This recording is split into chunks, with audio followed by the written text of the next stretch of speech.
Hello and welcome to whatever this is. Today we're going to be talking about X-ray reading, which is a term that I like a lot better than close reading, which is probably a term you've heard before. They're basically the same thing. Think of them like a buffalo and a bison. Is there a difference? Yes. Do you know what it is? Probably not. Yeah, buffalo, we see you, we know exactly what's going on, and we are all confused. Anyway, I hope by now that we are all familiar with what an X-ray is.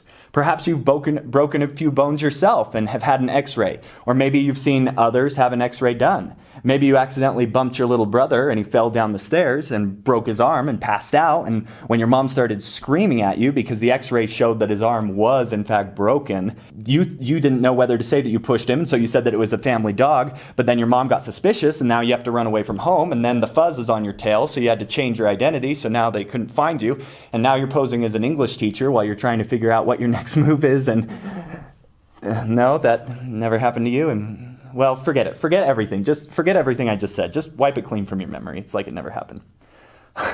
Okay, so X-rays are a way to look deeper at the things we need to see. It's the way of seeing whether a bone is broken, because unfortunately, it's not always that easy to see if something's broken or not from the outside. For example, there are what are called hairline fractures, which are very difficult to be diagnosed without the assistance of X-ray technology. The name obviously comes from the tiny nature of the break, comparing it to a hair. And a hairline fracture is not to be confused with a sick trick I do when I'm on my heelys. Hang 10, yo. So, X-rays have been around for over 100 years. Shortly after Wilhelm Röntgen discovered a way to use X-rays, people began using them almost immediately. They have found all sorts of uses for them, including some very strange ones. One of the early uses of X-ray technology was the shoe store fluoroscope. This device consisted of a handsome wooden cabinet about 4.5 feet high, with two shoe-sized slots at the base on one side and a viewer at the top. A customer would try on a pair of shoes, then place his feet in the slots, set the amps, crank the timer, and then watch as his feet were bathed in active radiation. The X-rays passed up through an aluminum filter, his feet, and his shoes. The image on the screen glowed in yellowish green and provided a ghostly outline of the shoes and clear images of the bones of the feet. Since it was happening in real time, wiggling your toes made the bones move. Usually the subject was a child. He and his mother and the salesman could each watch his tiny bones through the 3 viewfinders. The salesman used the internal pointer to comment on the fit of the shoe. Shoe fluoroscopes were a big hit. Yes, count me in. I am convinced. Why not use an X-ray to see if your shoe fits properly? It makes sense. Next time I'm at the old shoe store, I'm going to ask them to trundle out the nifty X-ray machine to ensure that I have the proper fit. No, Nancy, the shoe does not fit. As you can see by my X-ray, my toes are cramped. I need more space. And don't even think about showing me that Bannock device. What even is that thing? Since their invention, X-rays have completely altered science. X-rays have changed medical diagnosis, they have changed the field of astronomy, and even helped discover DNA. Interestingly enough, the X in X-ray stands for unknown. Röntgen gave his discovery the name X-Strahlen, this being the German word for beam, and if you think about your math class, you solve for X, or an unknown quantity. Hence X-ray, X-beam, so unknown. Now, today's lesson is not about the history of X-rays. I'll leave that to your science teachers and your math teachers who are far smarter and more qualified to cover that subject. Instead, we are going to use X-rays as a metaphor for close reading. And to do that, it's helpful that we understand how X-rays work. So for a moment, please listen to this explanation of how X-rays are able to see through you. X-rays are powerful enough to fly through many kinds of matter as if they are semi-transparent. And they're particularly useful for medical applications, because they can make images of organs, like bones, without harming them. Bones are dense and full of calcium, which has a relatively high atomic number, so they absorb X-rays pretty well. Soft tissue, on the other hand, isn't as dense and contains mostly lower atomic number elements like carbon, hydrogen, and oxygen. So more of the X-rays penetrate tissues like lungs and muscles, darkening the film. Okay, so you probably noticed that the X-ray is able to focus in on dense material. All the soft, unimportant stuff fades into the foreground and you're able to see beneath the skin to something like Bones. Well, that is the perfect metaphor for X-ray reading. When we X-ray read, we look beneath the surface of the text. Whatever may be less important fades into the background, and we're able to see the bones that make up the text. Think of it like a load-bearing frame of your house. There are certain walls that hold up the entire structure. Unless, of course, you're living in a van down by the river because your mother claims that you pushed your brother down a flight of stairs, and now the police are after you and... Okay. So why would we want to focus on the dense material? Well, for one thing, there are different types of reading that you do. For example, the way you excitedly read the Wendy's menu should be different than the way you read Hamlet.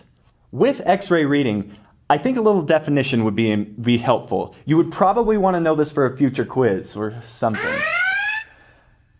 Okay, so X-ray reading is the methodical breaking down of the language and structure of a complex passage to establish and analyze its meaning. You can pause the video to write that down if you need to.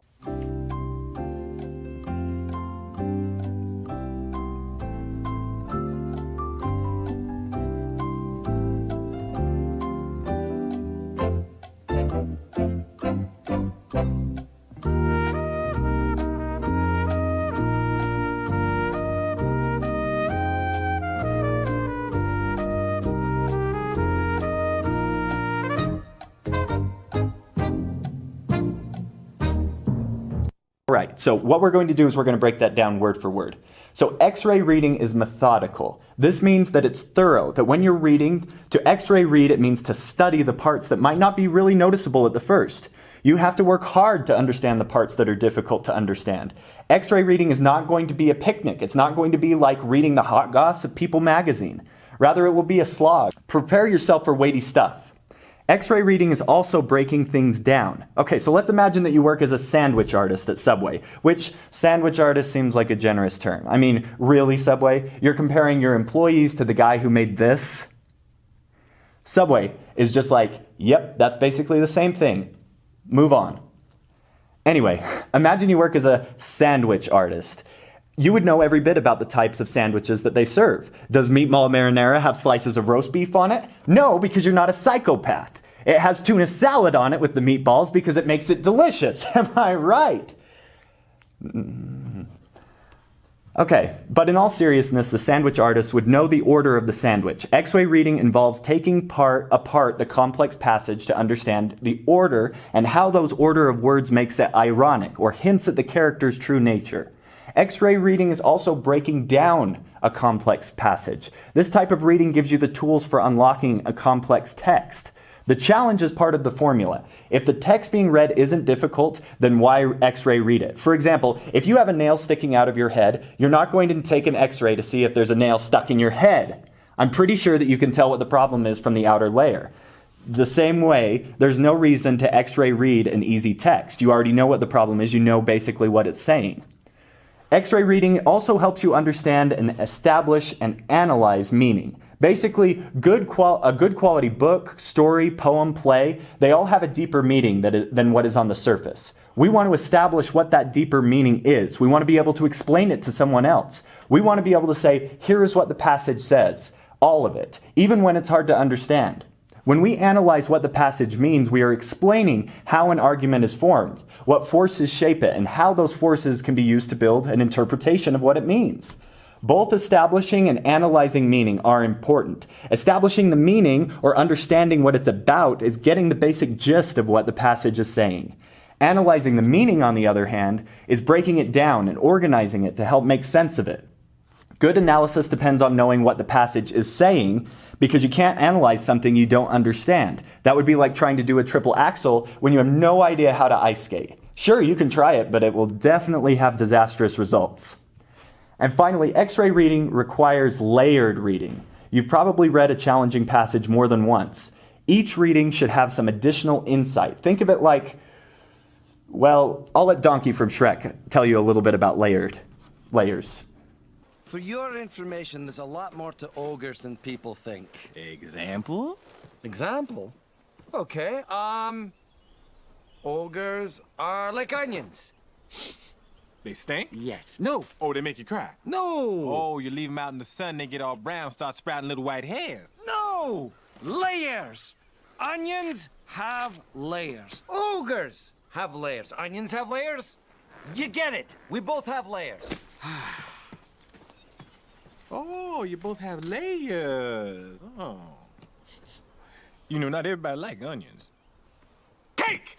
Everybody loves cakes. Cakes have layers. I don't care what everyone likes. Ogres are not like cakes. You know what else everybody like? Parfaits. Have you ever met a person you say, hey, let's get some parfaits? They say, hell no, I don't like no parfaits. Parfaits are delicious. No! You dense, irritating miniature beast of burden! Ogres are like onions. End of story. Bye-bye. See you later. Okay, yes, X-ray reading is layered. Each layer of each reading should get you deeper into the heart of the matter. So now that we've established what X-ray reading is, I would like to show you an example of an elementary school teacher expertly showing the principles of X-ray reading. And pay close attention because it's pretty amazing. Never gonna give you up, never gonna let you down, never gonna run around and desert you, never gonna make you cry, never gonna say goodbye, never gonna tell a lie and hurt you. I got you so good, so good. Okay, so now with X-rays, there are different types of tools that show us different things. For example, a regular X-ray can show you when we've broken bones. A CAT scan, on the other hand, can show us the entire body. An MRI shows the physiological processes in the body. And there are many, many others. Similarly, with X-ray reading, there are a variety of places that we can look to in the text that show us different things. In fact, with X-ray reading or close reading, there are so many types of tools that you will continue to learn them beyond this class. You can even learn them into college. Now, we're going to spend the entire year learning how to utilize different tools to interpret and make sense of the things we read. In this lesson, we are going to focus on 6 fundamentals. We will call these our basic 6 X-rays. We're going to call them this for the remainder of the year. These will be fair game on the test, so you might want to write these down. Okay, so the first basic X-ray is what we call contrasts and contradictions. Now think to yourself, what is a contrast and what is a contradiction? A contrast is essentially defined as a comparison made to discover differences. So when we are reading, we want to contrast maybe 2 similar events that happened in the reading. For example, if a character, let's call her Sally, goes to the circus to see the clowns at the beginning of the book, then later in the book she returns to the circus as we as readers can learn new things about comparing the 2 experiences. We also know a lot about Sally because no one goes to the circus to see the clowns. You go to see the dancing dogs. I mean, who does not want to see a dancing dog? You can also contrast what a character does with what you would expect. For example, if Sally's mother asks her if she picked up milk on the way home from school and Sally puts her mother in a headlock, then that contrasts with what we would expect of a character in a book. Now, contradictions is the second part of our first basic X-ray. It's a little different. So a contradiction is to say something and do something that is the opposite of what you have said and done before. So for example, if I tell you that PJ Masks is the greatest television show in the history of civilization, like seriously, have you seen this show? It is fantastic. Or should I say mask-tastic? And then later you hear me say, anyone who watches PJ Masks is the stupidest person in the universe. They should publicly be shamed for it. That right there is a contradiction. Now, when we encounter a contrast or a contradiction, we need to stop and ask ourselves, why is the character doing this? The answer to these questions can help reveal a lot about the character. They can also help us make predictions about and inferences about the plot and the conflict. Okay, so that's the first basic X-ray, contrasts and contradictions. Our second basic X-ray is called aha moment. Hopefully you're already aware of what an aha moment is, but just in case, let me explain it to you. An aha moment is when a character realizes, understands, or finally figures something out. This is an aha moment. So like when you realize that you've been going into the witness protection program because you accidentally pushed your brother down the stairs. It's very similar. So now, an aha moment might be something sudden, or it could have like a growing awareness. Think of it like Harry Potter at the end of the 7th book. And I guess if you've seen the movie, that counts. But really, if you haven't read the books, stop the video, run to the library, and check them out because they are amazing. Like seriously, what are you still doing here? Go read Harry Potter right now, all of you. Okay, don't do that, because if you left, then I'd have to mark you truant, and then your parents would be mad at me because I'd encouraged you to go to the library, but then you didn't take the hall pass, so I marked you truant. Then you hate this class because you think that I'm trying to ruin your life by telling you the things and then contradicting myself, and you are right. I am trying to ruin your life. In fact, the entire reason I became a teacher is to witness the horror on students' faces when they realize that I'm trying to make their life a genuine disaster. No, that's a joke, but seriously, it gives me satisfaction. Anyway, where were we? Oh, yes. Aha moments. So yes, think about Harry at the end of the 7th movie, slowly coming to terms with the fact that he is a Horcrux and will have to die. And I guess I should have said spoiler alert, but at this point, if you have not seen the movies or read the books, that's on you. You brought this on yourself. When a character has an aha moment, you can ask yourself, how might this change things? If the character figured out a problem. Let's return to our example from earlier. If Sally figured out that she has a strange obsession with clowns, you probably learned about the conflict of the story. The story might be about how she has this weird fascination with clowns. So what do I mean so this is what I say when X-ray reading helps us see more. An aha moment can tell you a lot about a whole problem or a struggle of the story, what it is. Also, if the character is understanding some life lesson, you probably just learned something about the theme of the story. Both theme and conflict are two areas that we're going to look at more in depth when we start talking about short stories. Okay, so aha moments are our second basic X-ray. Now for our third basic X-ray. And remember, there are 6, so buckle up if you're a little tired. In fact, here's a short video to help give your brain a little bit of a rest.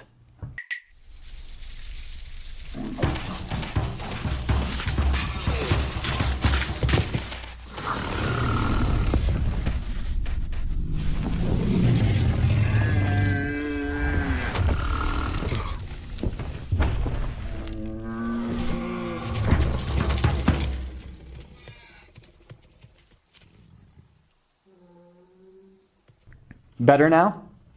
No? Well, you can't say I didn't try.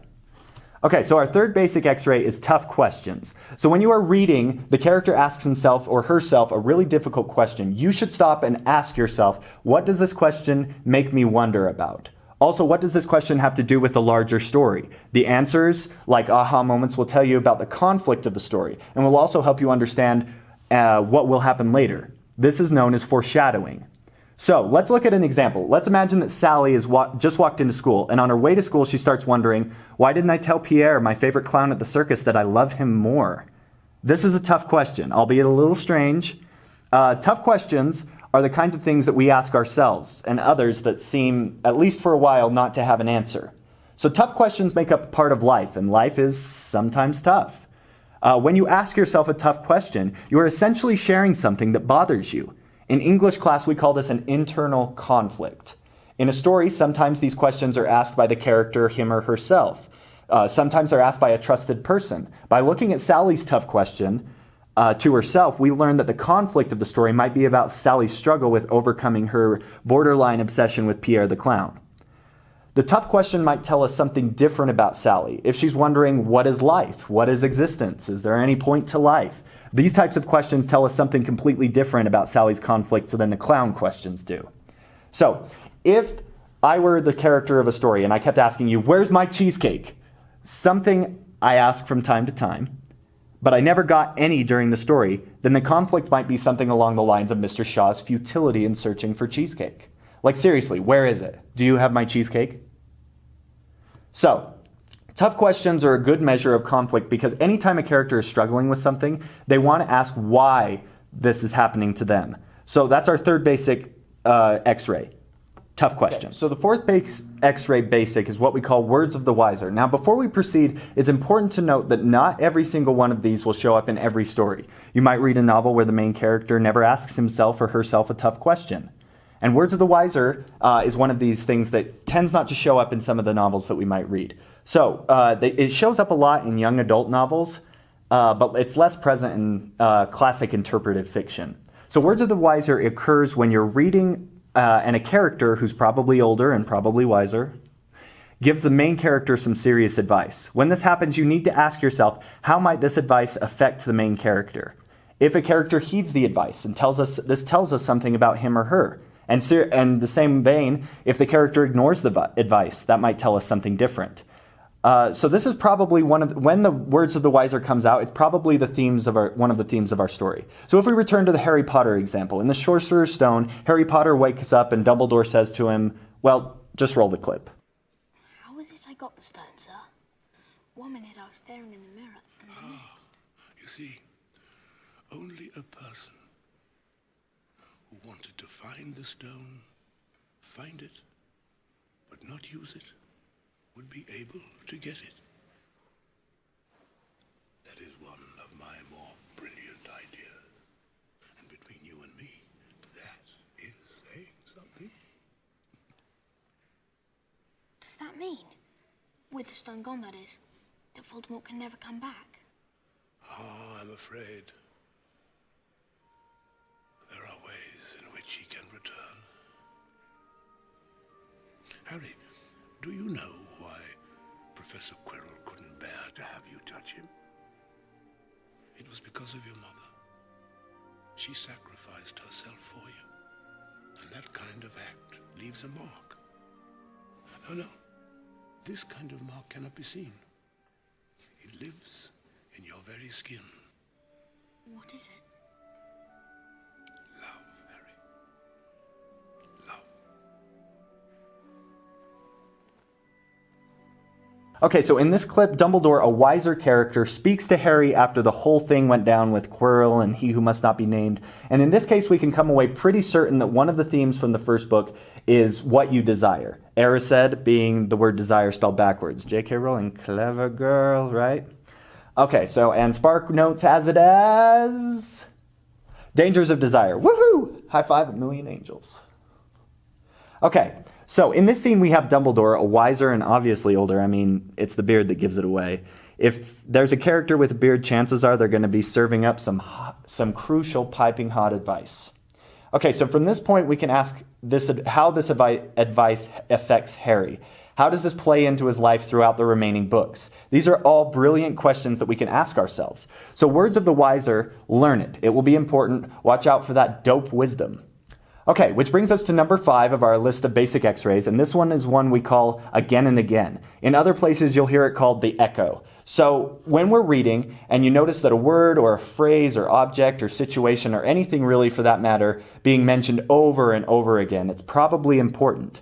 When you want to emphasize something to your friends or your family members, chances are you repeat yourself. So authors know this, everybody knows this. If an author continually says the street is blind, first of all, that's a really weird way to describe a street. And second of all, the author is trying to draw our attention to something. When you notice something showing up again and again, ask yourself, why does this keep coming back? What's the author trying to tell us? The answer to these questions will tell us about the theme and the conflict. It might also foreshadow what will happen next. For any good writing, the kind of writing that's worth reading, variation in writing is a virtue. You want to change it up. You don't want to describe everything as good. Not only is that kind of description for children, but it also will bore your readers to death. As humans, we like variety. That's the reason that we invented other words than just good. If, however, the author varies words but keeps coming back to this one thing, it's probably not an accident. For one, an editor, the person who checks the book for errors, would probably say, hey, author, you keep using this word. So let's return to our example of Sally. If she keeps passing an old beggar man on her way to the circus, even though she's wondering about Pierre the clown, the beggar is probably a symbol of something or somehow important to the plot. It becomes our job to figure out what that is, why he's important. Okay, so that's again and again. So far we've had contrasts and contradictions, aha moments, core ideas, tough questions, words of the wiser, and you didn't even realize that I threw another one in there. Core ideas is not one of the basic X-rays, okay? There's 5. This is our 6th one. Okay, so now for our last one. Drum roll, please. Okay, so the last basic X-ray is called a memory moment.